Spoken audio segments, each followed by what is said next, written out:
I've decided that if you go forward, I will personally support some homeless people to park directly in front of whatever commissioners choose to vote in front of your own homes so you can feel the impact of having homeless people in your neighborhood, just like what you want to do to force upon the people out there. I was stopped by a man who appeared to be from the encampment trying to start his car. He was running alongside of his vehicle and hopping in and out, trying to start the car. He was doing this repeatedly, totally blocking the road. I finally had to pass him very carefully. My one thought at the time was, what if I had been an ambulance and needed to get to the ER? At the end of the day, I think that this is Olympia's problem, and I don't think that the county should be having to buy land for Olympia's folly, and I don't think that the county should be having to deal with this. Hey guys, check this out. What is it? Good afternoon, commissioners. As you're aware, I have a breathing issue and health issue. I need to not wear the mask, so forgive me for that. My name is John Pettit. I live out in East Olympia. I earlier today sent you all a nice little letter so you can kind of follow along with some of my discussion. You know, it's this safe parking site. There was a movie that says, if you build it, they will come. Well, the fact of the matter is that nothing about this proposal of moving 15 to 20 of the units that are on Enzyme Road is going to cure the ability for people to drive from Martin Way up to the north end of Enzyme Road. Nothing. It only takes one car to cause blockage. And so it's okay for you guys in your thinking, I guess, it has to be your thinking, that 50 cars that remain or 60 cars that remain, that's okay. That won't be a problem. There's no solution in moving 15 to 20 cars. It's all got to be done. I consider this to be a fine example of representative government. That's what you guys are, except I don't get to see Ty. He's too good to be out here with the rest of us. And it becomes tainted with power that they no longer need to listen to the public. You know, heads swell with belief that the elected, you know, you're better than the rest of the community. In fact, you can just decide for us what we need to have happen. It's not important that we get represented. You'll decide. Well, you know, apparently you've decided you no longer need public hearings to hear from the people, and these people came because they're frustrated. Nobody's listening to them. You're listening to staff. Thank you, Mr. Edwards, for continuing to take a stand. I'm just trying to convince Ms. Mejia and Mr. Menzer to change course until we get some type of better plan. Now, for the MOU you've written, you just need to get over yourselves to decide that this is the perfect formula because, you know, you got to become humble again. You need to understand you work for the people, not the other way around. So here's a couple more little spots I want to bring. Are you going to follow the law? Did you know that creating a homeless encampment is a permitted process? Or do you not have to do permitting process because you're above the law? How about even, and I had them drop this off, the gopher inspection sheet. This is a federal part. Okay, do you realize you can't even get a gopher inspection? And if you saw the sheet, the property that's in question for this site has gopher land on it. Per your own ordinance here and statement, if you apply for a permit, the county checks the map to see if a project property has gopher soils. If it does, the entire parcel is inspected for it. That can't start until June. So your project right now would be illegal to move it forward before getting clear into July at least. Come up with a better solution, listen to the people. You've had hundreds of them that are pleading not to have you.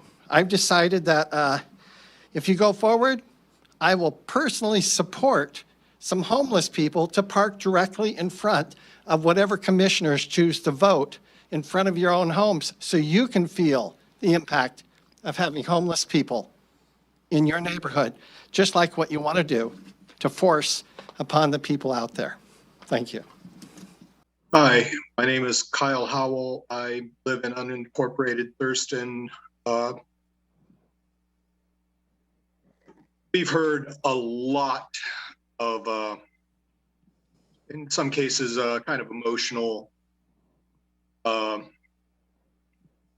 views. And I'm going to try to keep mine more rational.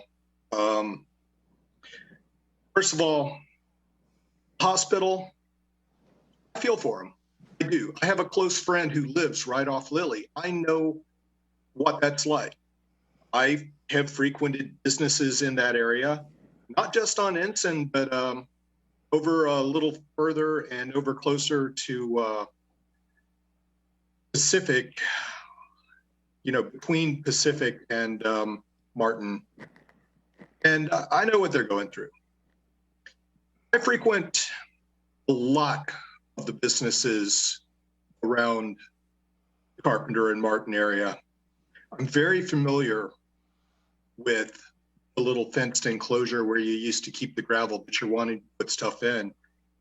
And I had a question.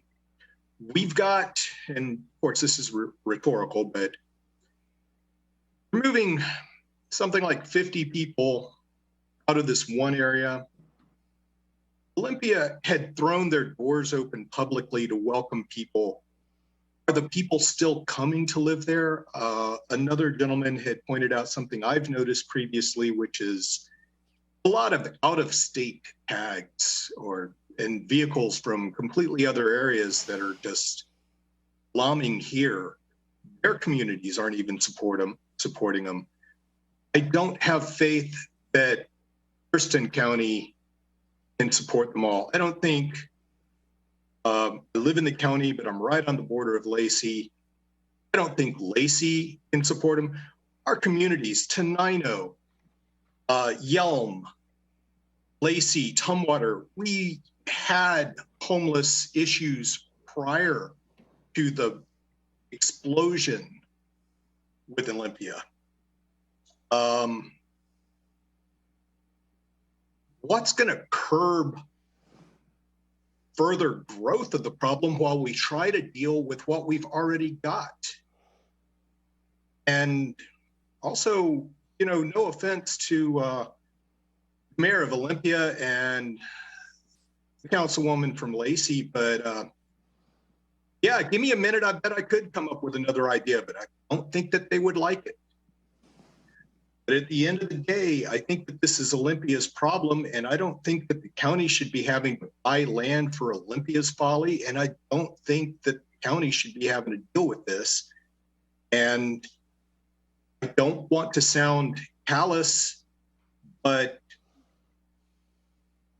I think this is a really horrible idea, moving them there, and I think that the situation will get all convoluted, and things that are said to be temporary just aren't going to be so.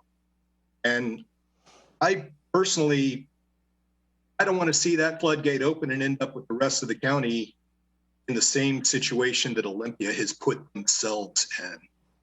Thank you for your time. I live in Olympia's west side. I want to thank the board for letting me comment today and for giving participants a generous 4 minutes to speak. It is supportive of public participation. I support the Memorandum of Understanding with the City of Olympia to address the impacts of unsheltered and homeless individuals living along Ensign Road. I want to share a recent experience. A couple of weeks ago, I was going to my dentist's office off Ensign Road. On Ensign, about a block from St. Pete's, I was stopped by a man who appeared to be from the encampment trying to start his car. He was running alongside of his vehicle and hopping in and out, trying to start the car. He was doing this repeatedly, totally blocking the road.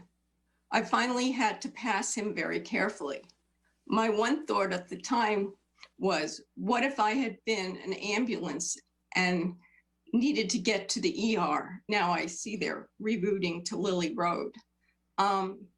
The county and the city of Olympia, with the support of Providence Hospital, have a plan to move just 15 to 20 of the RVs with owners at the highest health risk to a temporary space off Carpenter Road.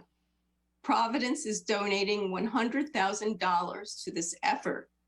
The county and city will coordinate funding through the support of the Regional Housing Council to share expenses for the management of the facility, including 24-hour staffing, social service support, hygiene, utilities, trash removal, as well as community and neighborhood relations. The site is temporary for 6 to 7 months, while a permanent larger site for 50 vehicles off Franz Anderson Road is bought and prepared. The city of Olympia has been responsible for providing houseless services and facilities for Olympia and also the surrounding region. I'm glad the county is partnering with the city to provide some of the resources needed for the people in our county that lack a home. Thank you very much for taking my comments. Thank you very much. Anyone that watches my videos is by definition a good person.